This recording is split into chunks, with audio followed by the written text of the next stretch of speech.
Ang una kong tanim, 600 ka puno to. Gano yung unang binatawan mong pira? Ang bili ko kasi noon, to tag 24 lang ang bigay sa akin dati. Ng isang markot Opo. na nasa pating na. Pero malayo ang binila namin.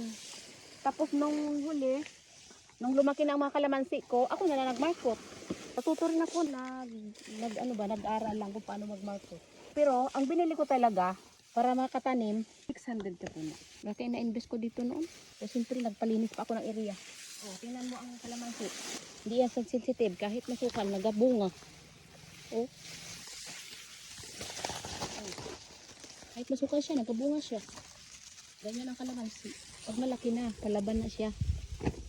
Pag maliit, kailangan mo talagang linisin. Ilang taon yung lifespan ng kalamansi, te? 15 years. Basta, lagi mo lang siya pupruningan. So, tapos yung isang taon doon is parang yun yung simula sa pagtanim mo. Oo. Yung 14 years, puro profit na yun pag naalagaan. Oo. Basta lagi mo siyang pupruningan.